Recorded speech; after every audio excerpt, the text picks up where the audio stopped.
Readers, I'm so excited about this next project we're moving into, where you have the opportunity to read a book or a chapter of a book each day. And even though you're reading it by yourself, either out loud or in your own mind, you are going to be thinking and sharing what you're reading in the book. So today, in your reading folder, or next to it, you will find your book, Frog and Toad Are Friends. Now this is a chapter book, and each day you will read one chapter. So starting today, you'll read chapter 1. Now when you read it, you're going to solve the words, you're going to think about what they mean, you're going to think about what's happening in the beginning, middle, and end of the chapter. You're going to think about the characters and the setting. Remember, the setting is where and when the story takes place.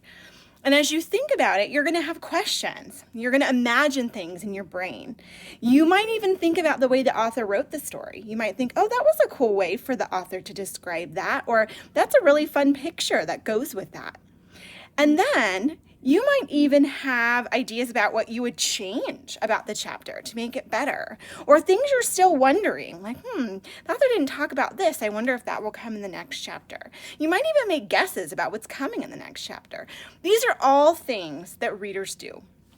And after you've read your chapter, you pull out your book journal from the reading. You'll start by writing the name of the book, the name of the book's author, and your own name. Once you've written the name of the book, the name of the author of the book, and your own name, and you've read chapter 1, or whatever chapter you're on that day, you're ready to write. But Mrs. Norton, what am I going to write about?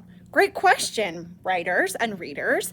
Just like I said, readers, as they read, are thinking about what's happening in the story, the questions they have, the ideas they have about the story, how the author is writing the story, what they think will happen next.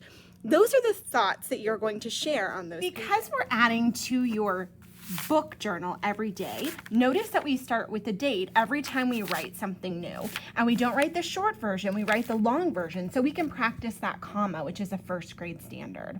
Also notice how I made sure to use starlight. After I wrote the date, I did some writing about the chapter. This is what I have so far, but I'm going to write more.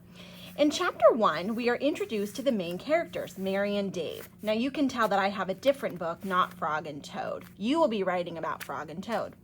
Mary is a funny girl who really loves cookies. Dave is her best friend and can be very shy. Mary and Dave play together every day, but on this day, the author tells us that something special is going to happen. Do you notice how I talk about the characters and I kind of retell the chapter? But then I talk about my own thinking. I wonder what it is. Maybe Mary and Dave will go on a treasure hunt. So notice how I ask a question and I predict what might happen next. Then I tell why I predict that. I've read other books where that happens.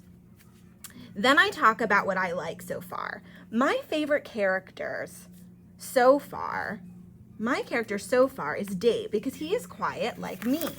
And then I keep writing on the other page. I can write and write as much as I want about this chapter. And tomorrow I will write the date and I will write about chapters. But here's the best part, readers. Once you are done writing out your chapter, making sure it's in star letters so other people can read it, and making sure to start with capitals and end with periods so we can read it and you can read it, I want you to silently hand your book to somebody else on the blue team and let them read it. And they might want to talk to you about what you read. But since it needs to be silent in the hall, what they'll do is grab a sticky note from our writing tools, and they might write you a note about whether they agree or disagree, or they might just hand you their journal back. You can show your book journal to everyone on your team if you want. You can hand it to one person, and then when they silently hand it back, you can hand it to another person, or you can just hand it to one person. But make sure at least one other person reads your book journal. And don't forget to show it to your manager before you check it off, because she needs to agree that it is your highest quality work. I'm sure as always, you will do your very best work. Enjoy reading. I can't wait to see your thinking in your book journal. Happy reading and writing!